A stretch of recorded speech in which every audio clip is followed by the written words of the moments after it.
Madam Speaker, a central aspect of this bill is the inclusion of volunteers to assist NEA in its efforts to make Singapore a clean and not cleaned city.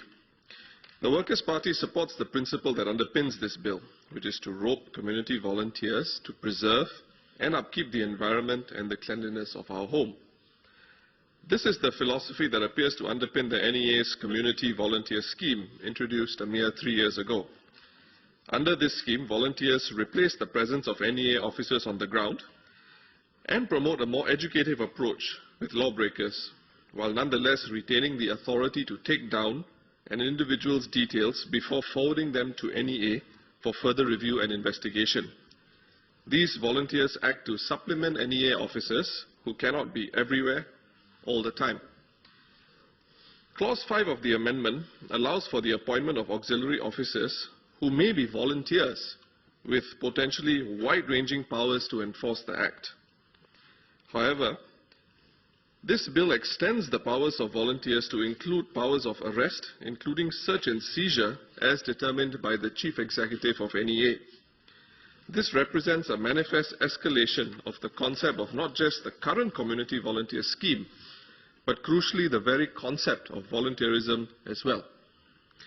In fact, certain extreme powers such as forced entry, search and seizure and arrest should not be given to volunteers under any circumstances at all, but only to NEA officers and auxiliary officers who are subject to organizational discipline and whose careers are tied to the adherence of these norms. The bill also seeks Parliament's approval to extend extensive powers ordinarily held by state employees to volunteers, and for the Chief Executive of the NEA to limit these powers accordingly. Madam Speaker, the Workers' Party is of the view that the extent of such extraordinary enforcement powers and the degree to which they are limited should be rightfully determined by Parliament and not the Chief Executive of the NEA. Otherwise, Parliament's role is relegated to that of a mere rubber stamp. I have 5 queries on the potential appointment of volunteers as auxiliary officers for the Minister.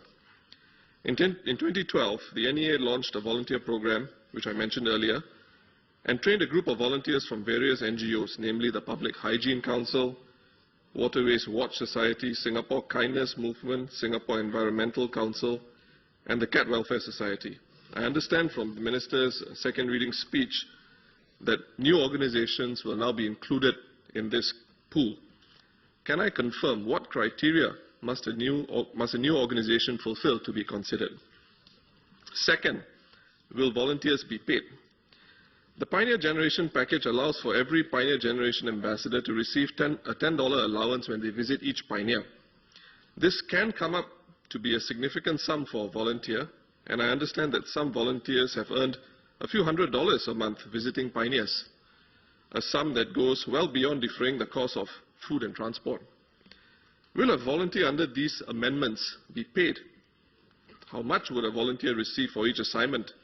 And is the payout determined by the number of volunteer hours or the number of summons issued or some other determinant?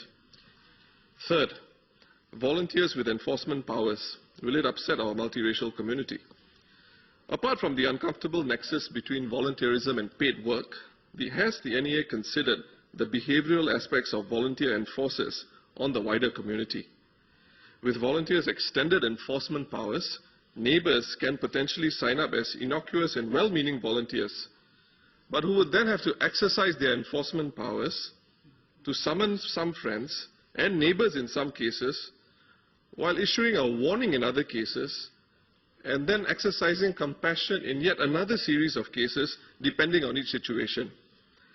The flexibility which enforcement officers are endowed with has a real risk of inadvertently promoting a toxic environment in our communities. It can be construed by non-volunteer neighbors as blatant favoritism, or worse, as an attempt by some volunteers to create a power or patronage networks that cannot be effectively policed.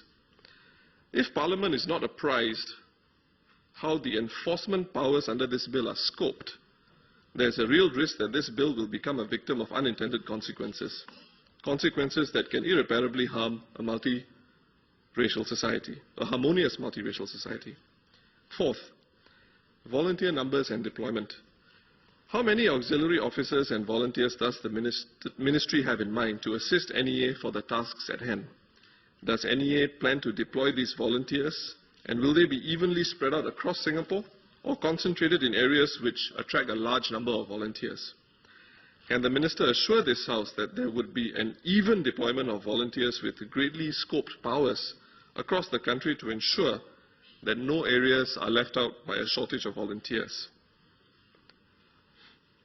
In the alternative, if there are not enough volunteers in one particular area, will there be a corresponding increase in the number of NEA or auxiliary officers deployed to areas where the volunteer pool is small? If this is not done, in all likelihood, there may be pockets of areas in Singapore that remain problematic hotspots. To this end, the Minister should consider a global approach to the deployment of NEA officers, auxiliary officers, and volunteers with properly scoped powers. Fifth, NEA volunteers in opposition town councils. Does the NEA intend to require volunteers to work with town councils to jointly identify problematic areas? If volunteers are drawn from the People's Association's grassroots organizations, how are they envisaged to work with opposition town councils? Would there be regular meetings chaired by the NEA for the town council to share information on problem spots, as it would have a better feel of the more frequently littered areas and common areas which are potential dengue hotspots? This is relevant as there are currently no institutional forums like the monthly CCC meetings for the PA grassroots organizations and town council representatives to meet in an opposition town council. A state of affairs that is compounded by the fact that PA GROs like the RCs are averse to proactively partnering opposition town councils to deliver outcomes for the community at large. In conclusion, Madam Speaker, while the Workers' Party supports the principle of engaging the community to keep our neighborhoods clean and the community volunteer scheme, we cannot support Parliament extending broad and sweeping powers to volunteers without a clear scoping of these powers. Therefore, the Workers' Party recommends that this bill be committed to a select committee for review. Otherwise, we will not be able to support the bill in its current form. Thank you.